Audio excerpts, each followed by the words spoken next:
All right. Hello, everyone. My name is Kristin Nicole Rivera. And again, thank you, everyone, for joining me tonight. We're here to talk about some amazing things that are going on in education and just ways that we can all be part of that. And so today we're going to talk about identity, social justice, and anti bias curriculum. A lot of really big and heavy topics, but it is something that's so important to our students and also something that is just so important to me. And I'm sure so important to all of you, which is maybe what brought you here tonight to join us. And so I do want to say that although we are going to talk about these topics today and we're going to do it in 1 hour, we're just scratching the surface of really what all of this means. And so, identity, social justice, and anti bias curriculum is something that, we could talk about for hours and days and months and spend school years really trying to work on this. And so today, again, will just be a scratch on that surface and hopefully get you thinking of what you would want to change in your classroom or what you would like to incorporate into your classroom. So, again, thank you for being here with us today. So, I wanted to share a little bit about me. I started off at College of the Canyons, which is where I met Renee Marshall. A shout out to you, Renee. And she's been my mentor and has helped me so much along the way and really is a big part of why I'm here today. I spent a little bit of time at UCSD, and then I eventually got my bachelor's degree from Chapman University.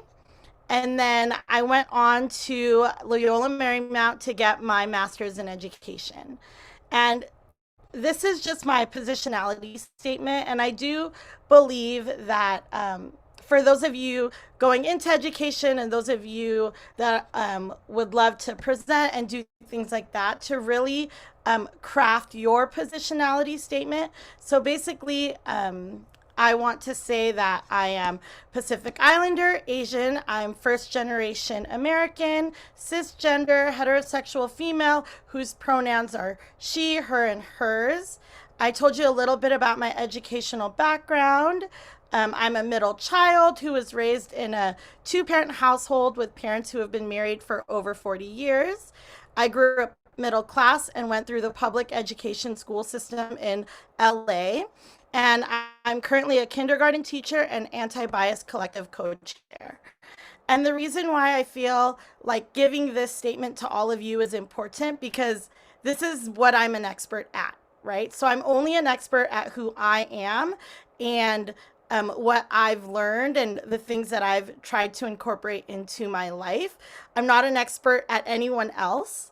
And so, whenever I speak or whenever I present or anything that I talk about comes only from my perspective or my learning or things that I've done in my life. So, again, I only speak from this perspective and continue to try to learn from other perspectives. So, what you see here and all of these things that I've pointed out to you is what I can be an expert at, which isn't everything. And so I really would like all of you to start thinking about your positionality statement, and that is really what you're an expert at. And so today, we are talking about identity and social justice and diversity. And so, this space that we're in today is going to have to be a brave one. And it's going to ask you to be brave in your thinking and what you desire for your classroom. So, I wanted to go over a few guiding principles just to set the stage for everything that we're going to be doing together.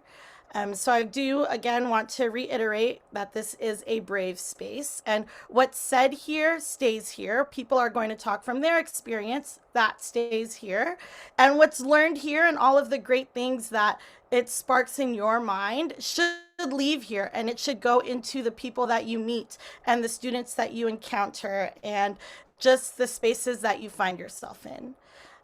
So the guiding principles are share from your own experience and work hard to understand the perspective of others.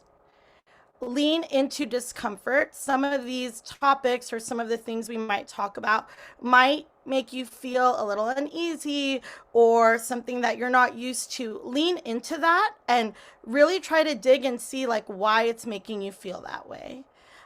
Communicate when something doesn't sit right and be an active ally. And then tonight, please participate at whatever your 100% is.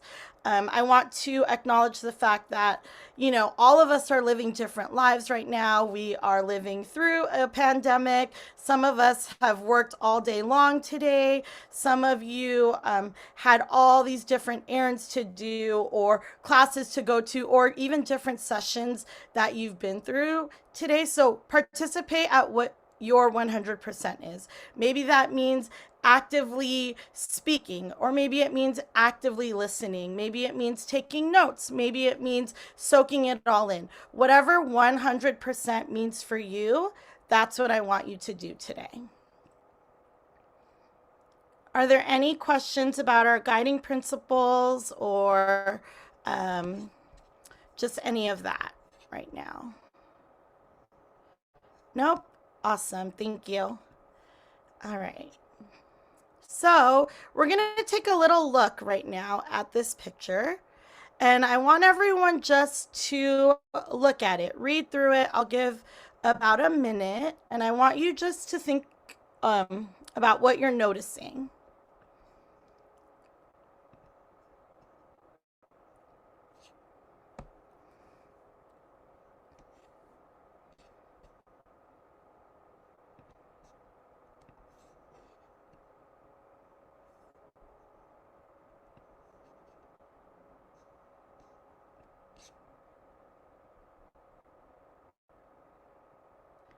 All right. Does anyone want to share just something that they're noticing from looking at this drawing, this picture?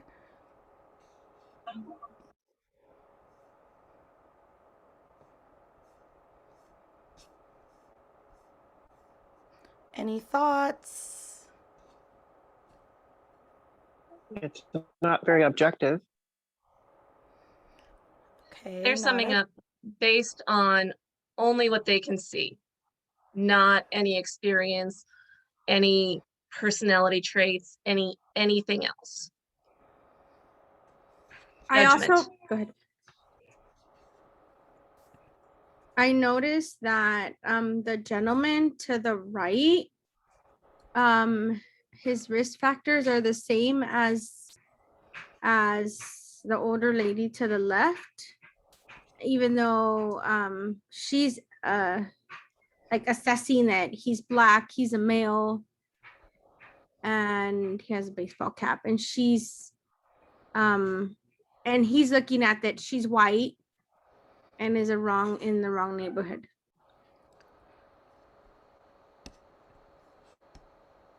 So a lot of judgment is going on in this picture for sure. Yes, for sure.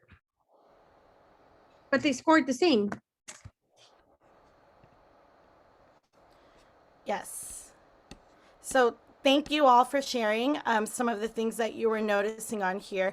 Yes, this at the end of the day, there's a lot of judgment going on in here. And something that I always find interesting when I look at this picture is that sometimes a risk factor for one person becomes a mitigating factor for another. Or sometimes the risk and the mitigating factor are the same exact thing, and it adds to that confusion.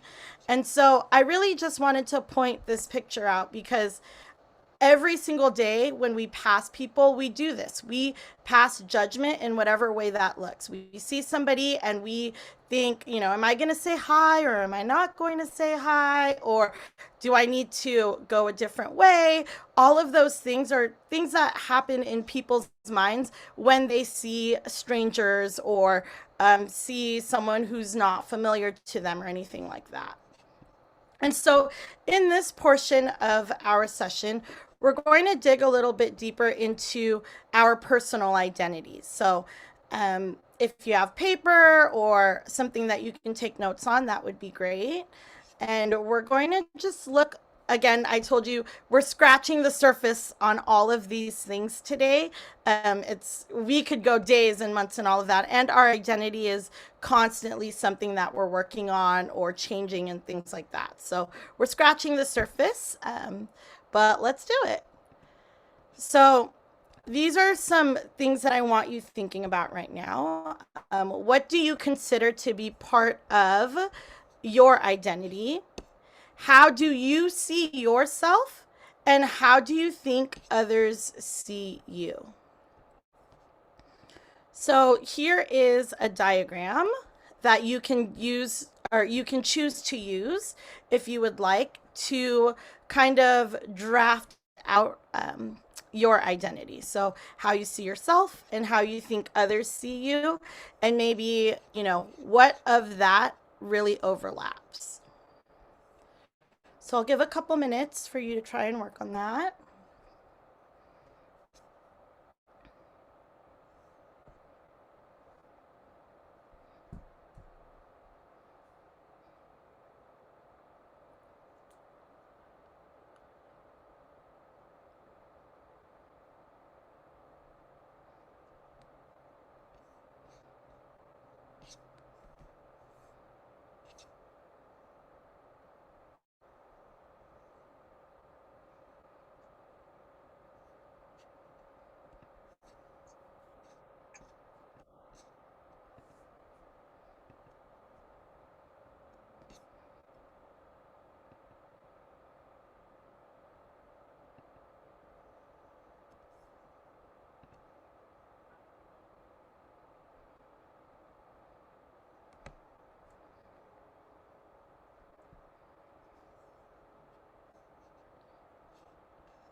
All right, I see some people still working.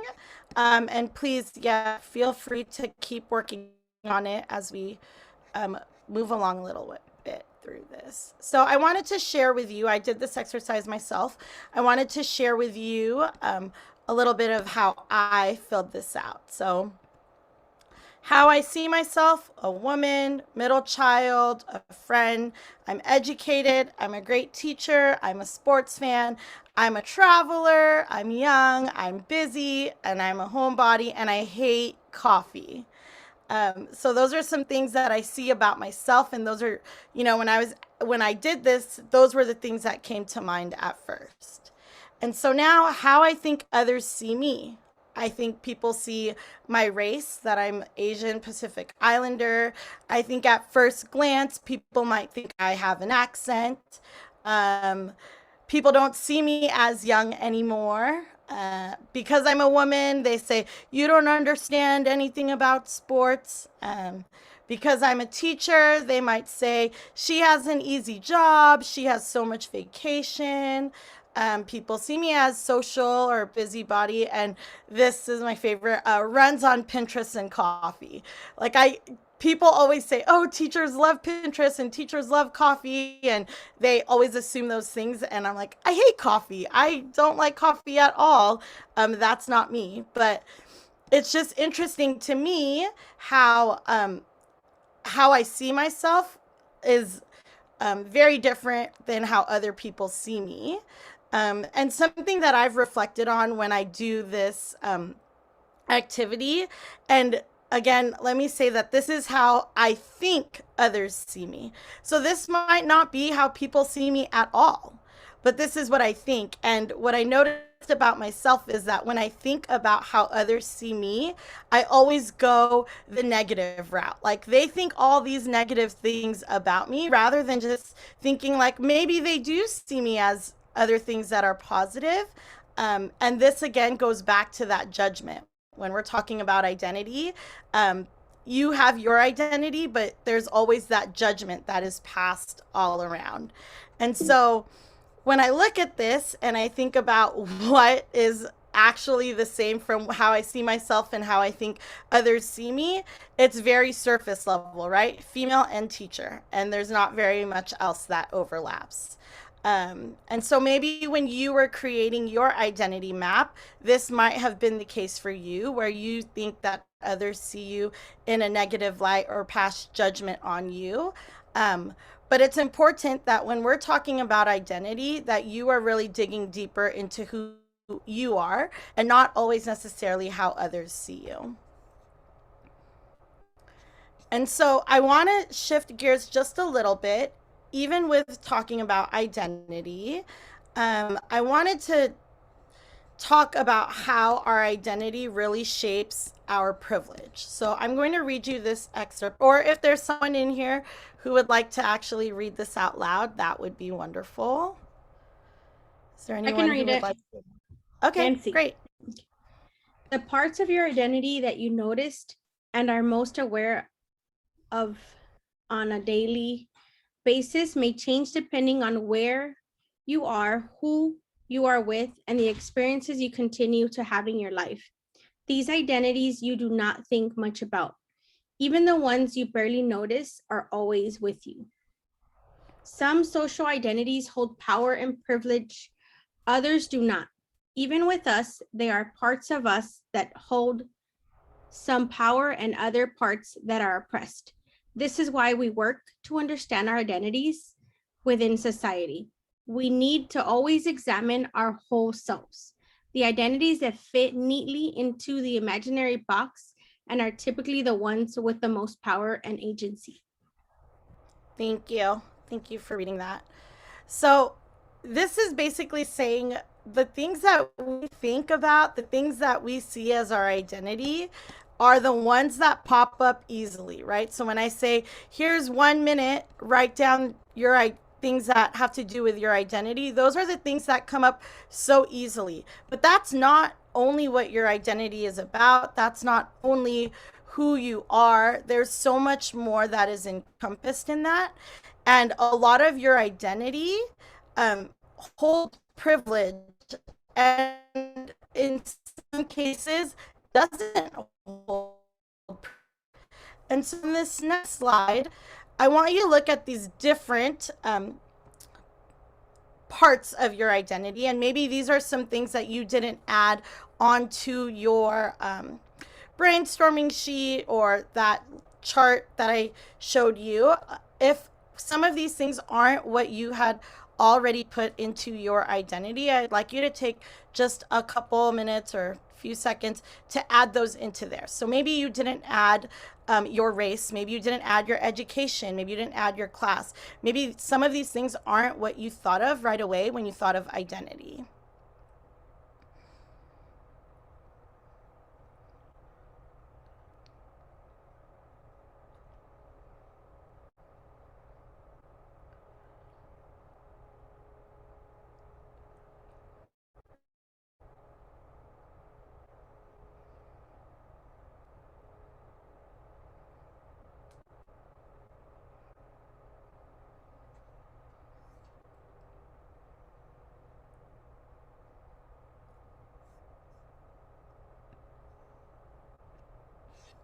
Does anyone want to share? Was there something that they didn't originally add into their identity map that when they saw this, they're like, oh, I didn't realize that that was something that was part of my identity, or I forgot about that. I should write that in. One thing that I didn't add was education and religion. Okay.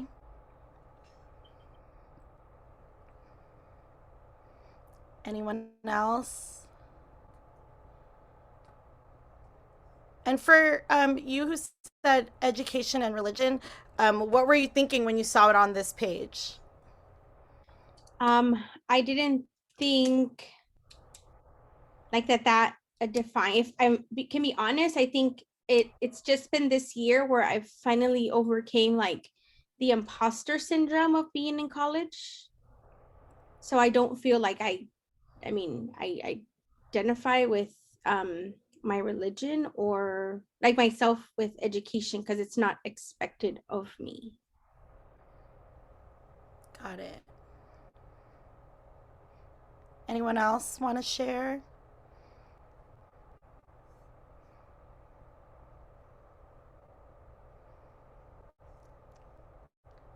No. Okay. So in our identity, definitely. Oh, There are hands raised. oh, sorry. Um,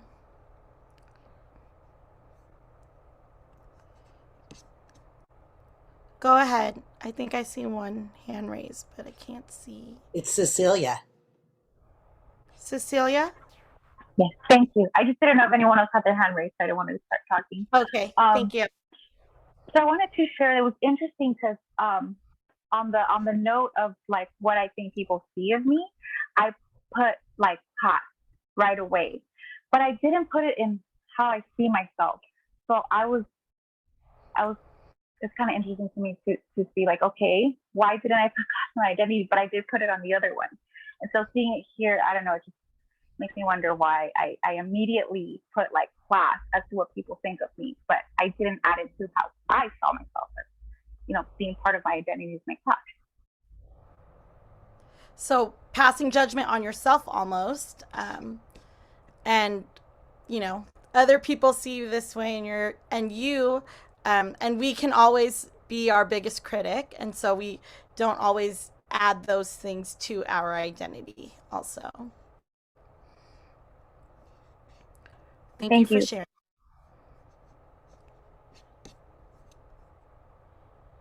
All right. So what I do want to point out, especially on this slide, is that parts of our identity holds privilege, and usually your identity that fits nicely and neatly into the boxes that society has created, it's usually those parts of your identity that holds the most privilege.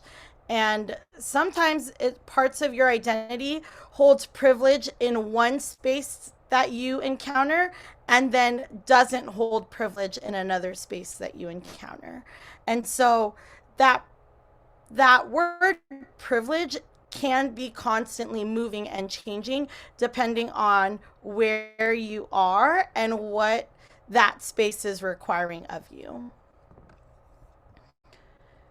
And so as we've dug a little bit deeper into our identity and thinking about our privilege, all of us here are interested in education, are educators already, are future educators, planning to be teachers, planning to work in policy, all from different walks of life. But in this space, even in this session, we hold privilege. Privilege to be an educator, privilege to inspire, privilege to make a difference. And so I want to take a little bit of time for you to think about what your why is. So like, why is it that you want to be an educator? Why is it that this is important for you? Why are you here? Why is this something that you are interested in and wanting to do or pursue? So take a couple minutes to write down your why.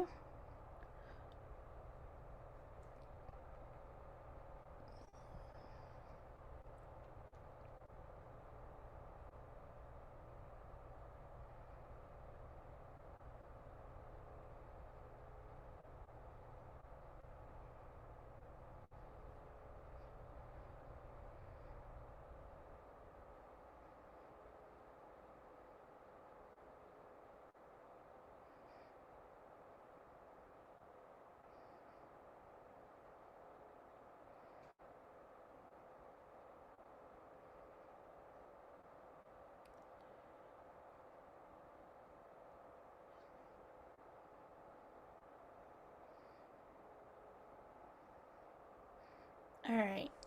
Thank you for writing that down. And of course, if you need some more time, please take that time to think more deeply into what your why is. It is absolutely important to know your why, especially in this field, because it is what keeps you going. We are going to shift gears a little bit and dig deeper into that social justice and anti-bias curriculum. I will show you a little bit of what that looks like in classrooms right now. And again, we're scratching the surface today, so it's not going to be so detailed, but I am free if anyone wants to know more or dig deeper into these topics. And I put this purposefully here about knowing your why, because social justice and anti-bias curriculum is definitely not easy. And I'm sure those of you, know that in our climate today, this is even more important and even more at the forefront of what we should be doing and what our students should be learning and creating and, changing. And so, because it's not easy, you have to know your why and stick with your why, because that is what's going to, on those really hard days where you're like, oh my goodness, I can't do this anymore. When you go back to your why, you can do it a little bit longer. When you go back to your why, you remember why you started doing this to begin with. And so hold on to that why. So here's just a diagram of what social justice in education looks like. And today, these are all of the parts that are encompassed in it, but we're going to take a deeper dive on only one of these, which is the anti-bias part of education. But all of this is encompassed in what social justice in education should look like.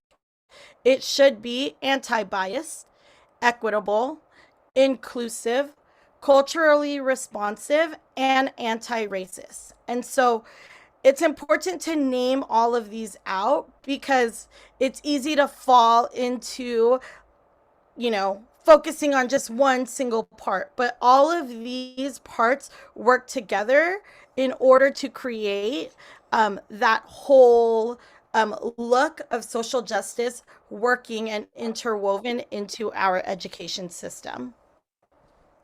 And so today, again, we're going to work mostly on what anti-bias education looks like, but all of these things, again, we could talk for days and hours about how all of this can be shaped into the classroom.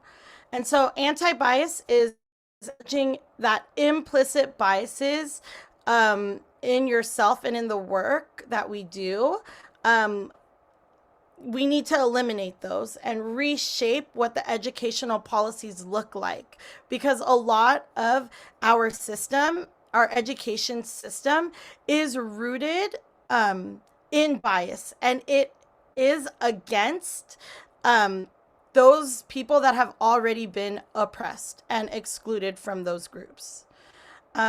Education right now is not equitable.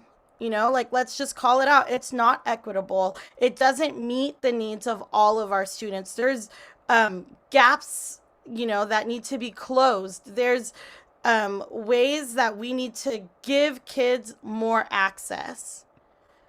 Education should be inclusive. It should include all of the groups and not just some. We shouldn't always be hearing from the perspective of one group of people. It should be inclusive of all the groups of people, all the people that are in your, it should reflect the people in your classroom. Culturally responsive,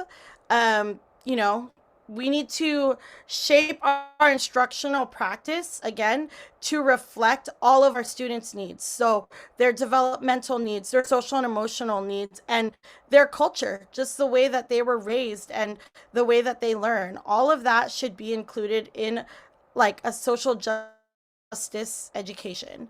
And anti-racist, we need to be actively working to dismantle parts of the school system that perpetuate white supremacy. Call it out, say it as it is. That's what we need to be. Our students need to be anti-racist. They need to be able to pinpoint these things in the education system and say, hey, that's not me. And hey, that's not how it is. That's not how it is in my family. There's other stories. There's other ways that this can be told. It's not only told from one perspective. And so, as I said, we're going to dig deeper into the anti-bias part of a social justice education, but the vision of anti-bias education is a world in which all children are able to blossom and each child's particular abilities and gifts are able to flourish. And so when you can deeply understand this statement, that every single child that comes into contact with you, that comes into your classroom, brings their own abilities and their own gifts, and all of that should be celebrated, that is how you are going to be able to like weave in this anti-bias education in what we see as regular education every single day and what's going on in schools. And so when you realize that every single kid that comes to you is different and special, that's what's going to make your classroom and your work so much more fun, engaging, and fruitful.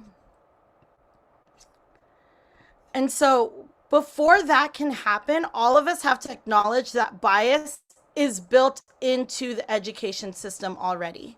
It's there. There's advantages and disadvantages to the system and the institutions that we have.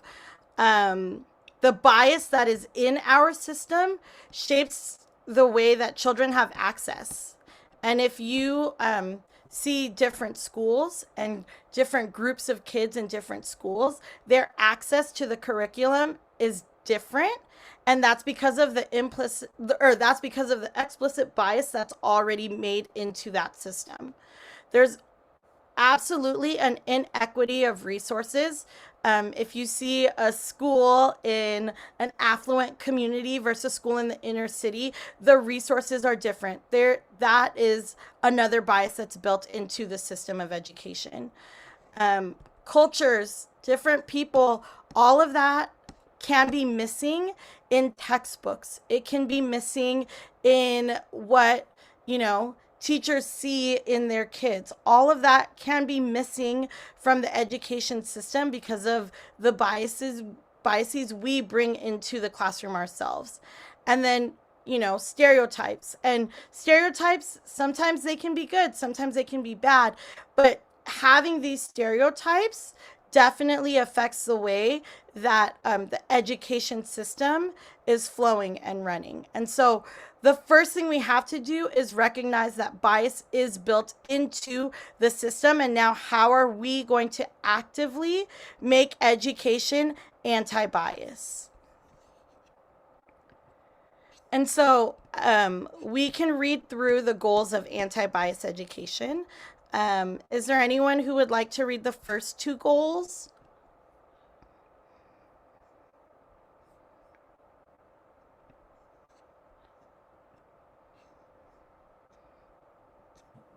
Anyone? I'll read. Okay, thank you. Okay, so goal number 1, each child will demonstrate self-awareness, confidence, family pride, and positive social identities. Goal number 2, each child will express comfort and joy with human diversity, accurate language for human differences, and deep, caring human connections.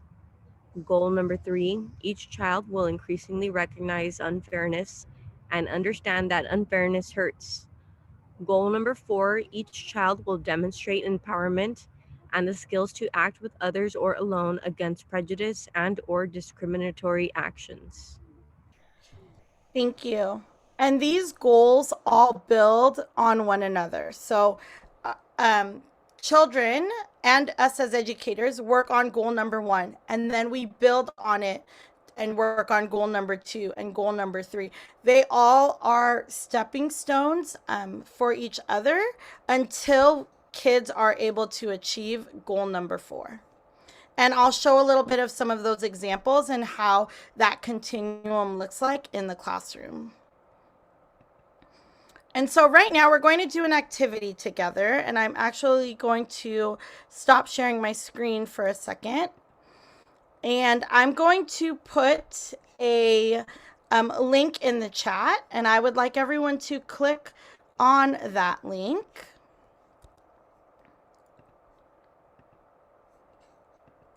And when you click on that link, let me,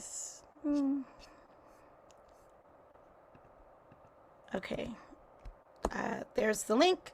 Click on that link, please, and you can add your name if you would like to. And then I'm going to be asking everyone to do a little drawing. So just want to make sure everyone's there. Click on that link. All right, so we're going to be doing a drawing activity right now. And what I would like for everyone to do is to draw a boat. Draw a boat. So in that link where I sent you on Nearpod, draw that boat, please.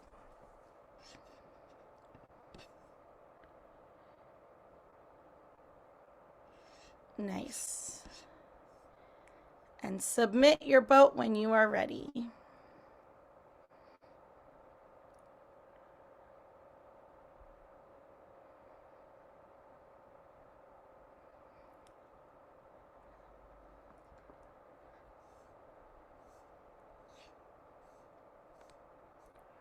Awesome. I see the boats coming in. All right, take about 10 more seconds to finish up your boat.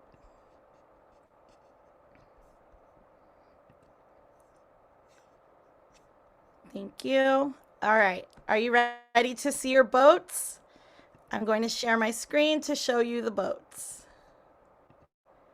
So these are the boats that have been turned in, and I just want you to take a look at what the boats look like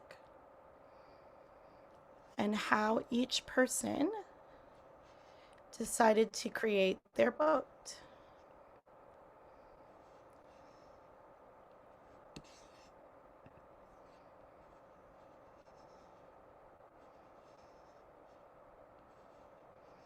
Nice. Thank you. Thank you for participating in that. Okay, here's our next one. We're going to do another drawing. And I would like you to draw a picture of home. A home. Draw a picture of a home. A home or our home? Whichever you want.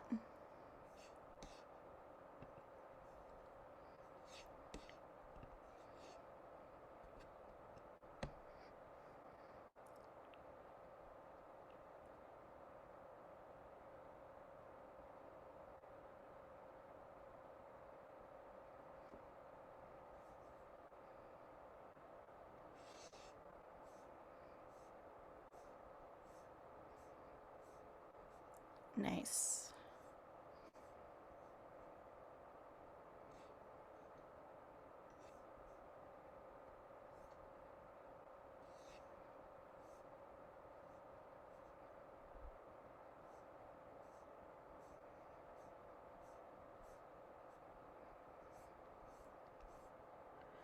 Awesome.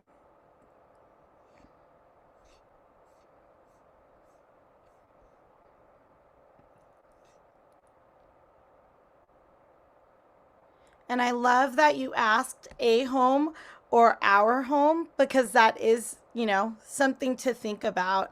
And I do want to share now the pictures of the homes. And everyone's interpretation was a little bit different. Some, you know, some drew trees around, some drew family members as home. Some people added that into their drawing and wrote family. Others may have just drawn what they see as a typical home. It might not even be the home that they grew up in, but it's what they picture in their mind when they hear the word home. And some people drew, you know, detached homes. Some people drew apartment buildings. Some people drew, you know, scenery around their home, and some people didn't. But all of these pictures, all of these drawings are what you see or what you think of when you say home. All right, we're going to do one more. This is our last drawing. I want you to draw what family is to you.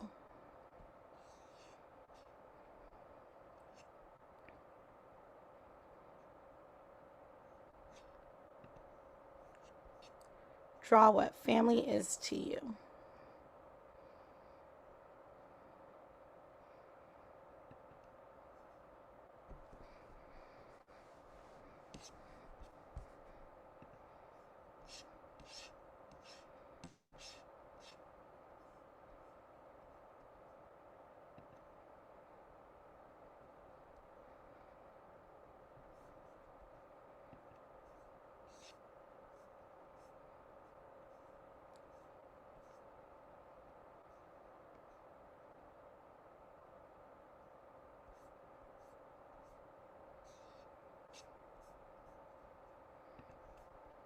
All right, take about 10 more seconds and let me share that now. And this is what family means to all of you.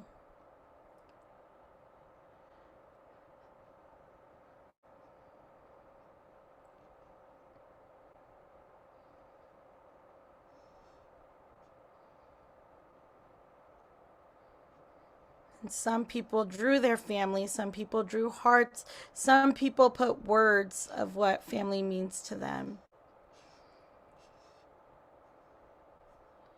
Thank you. Thank you for participating in that.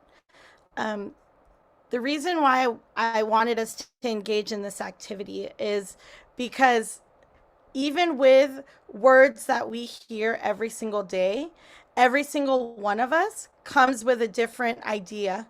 Every single one of us has experienced these words in different ways. And so what it looks like for us is different than what it looks like for everyone else. And this is the case when it comes to our students. We come with what we know best. We come with how we grew up. Again, we are experts at who we are, but we are not experts at who our students are and who the kids are. And so what knowledge you come with and what you think of is and can be different from what your students are coming to you with. And so having this shared understanding is really important because all of us come from different backgrounds and different upbringings. And so I want to share one of my favorite TED Talks, and maybe some of you have heard this before. This is just a snippet of that TED Talk, and it's called The Danger of a Single Story. So let me share that with you.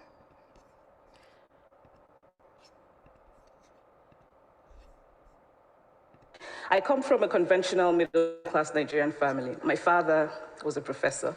My mother was an administrator. And so we had, as was the norm, live-in domestic help who would often come from nearby rural villages. So the year I turned 8, we got a new houseboy. His name was Fide. The only thing my mother told us about him was that his family was very poor. My mother sent yams and rice and our old clothes to his family.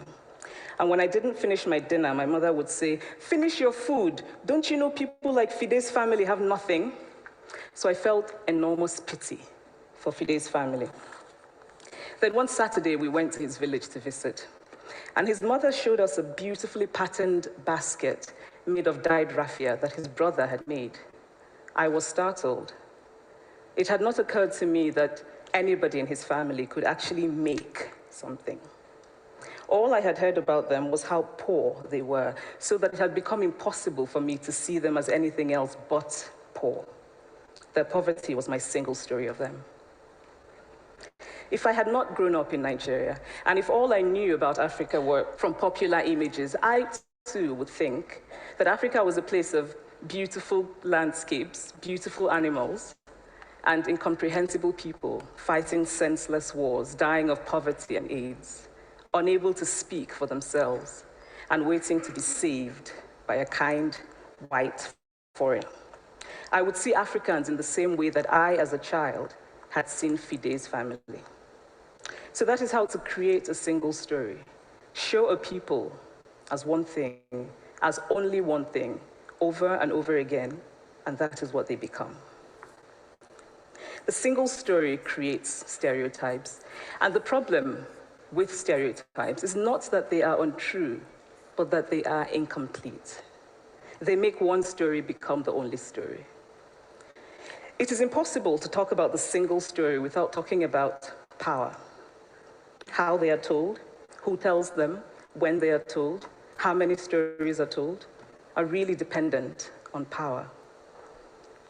Power is the ability not just to tell the story of another person, but to make it the definitive story of that person. I grew up under repressive military governments that devalued education so that sometimes my parents were not paid their salaries. And so as a child, I saw jam disappear from the breakfast table. Then margarine disappeared. Then bread became too expensive. Then milk became rationed. And most of all, a kind of normalized political fear invaded our lives. All of these stories make me who I am. But to insist on only these negative stories is to flatten my experience and to overlook the many other stories that formed me.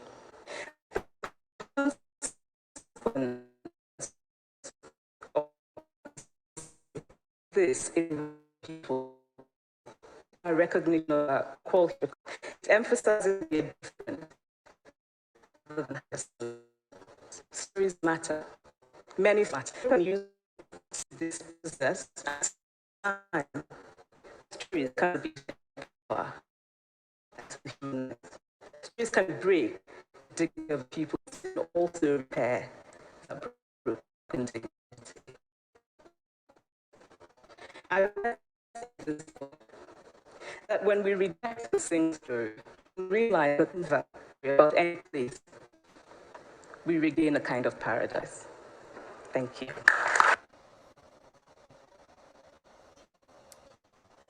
Thank you. I love this TED Talk because it goes back to even just this activity that we did together. We all come from different backgrounds and we all have lots of stories to tell. We don't just have one. And this, the students that come to us do not only have one story. It's important for all of us to recognize that they come with lots of stories and that in our classrooms and in the spaces where we hold privilege, we need to acknowledge all of those stories and find ways for us to have those stories told and understood by other people. And so, what does this mean for us as educators? What does it mean that we shouldn't fall into this trap of a single story? What does that mean? And so, these are some things that we can do as educators. And again, this is just a small list, and I would love for you to create your own list, even if it's, today or later on. But what can we do as educators? We can acknowledge our own biases. We can work towards providing different perspectives. We can dig deeper within ourselves to understand our privilege. We can talk about the hard topics with our students, and we can listen and try to understand our students' stories. And that is the beginning of creating this like anti-bias education in your classroom. And so we're going to shift gears just a little bit, and I'm going to show you some ways that you can incorporate this into your classroom. But definitely culturally responsive literature is absolutely important to have when building your classroom library. You want books where kids can see themselves, whether it's through pictures of kids who look like them or through stories where they can see their struggle or they can see their life and be able to connect with those characters. And this is just a glimpse of the books that could be in your classroom library. There are tons of books where kids can see themselves, but it's important to have a culturally responsive library in your classroom. It seems so small, but it is so big. When kids don't see themselves in books, then they don't see themselves as important. And so that is one step that you can take into making sure that your students are in a classroom where they can connect to literature.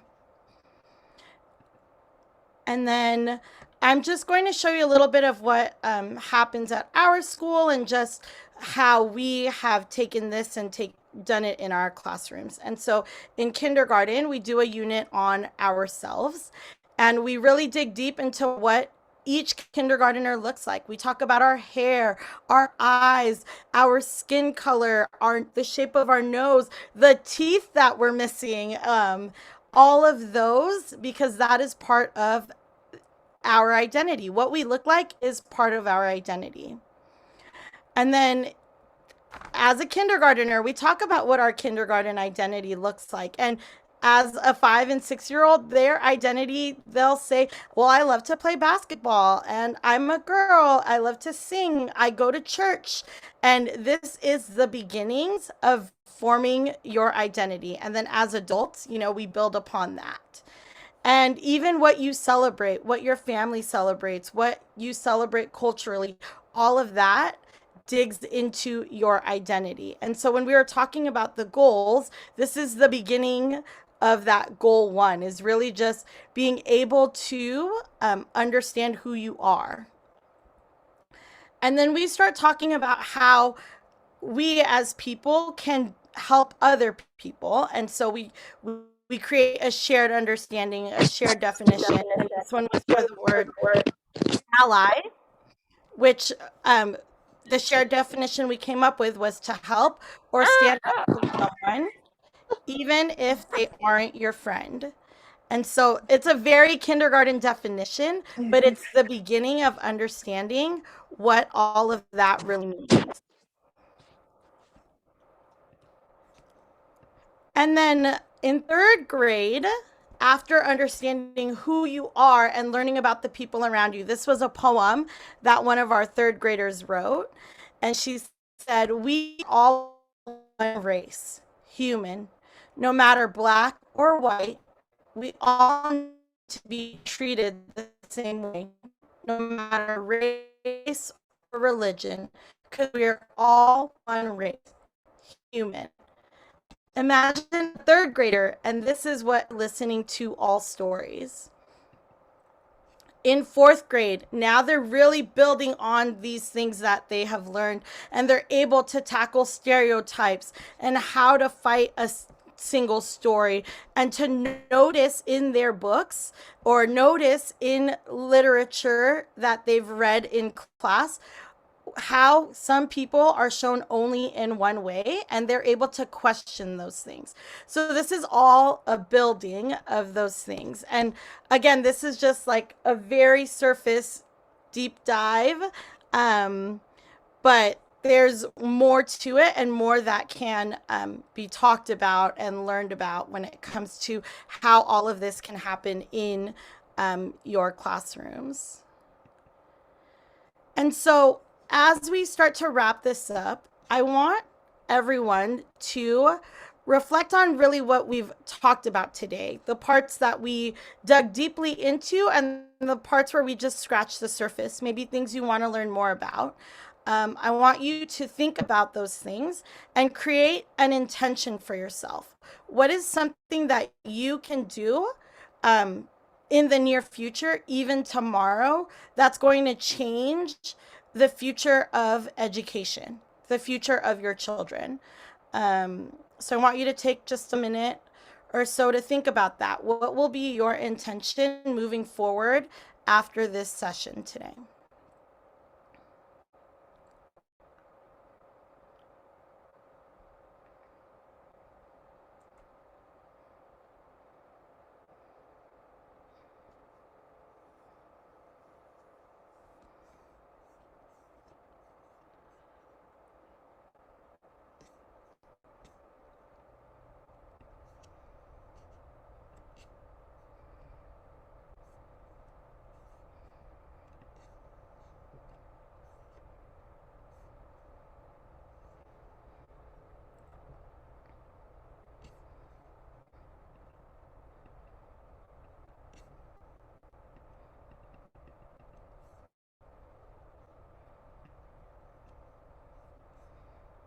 Thank you.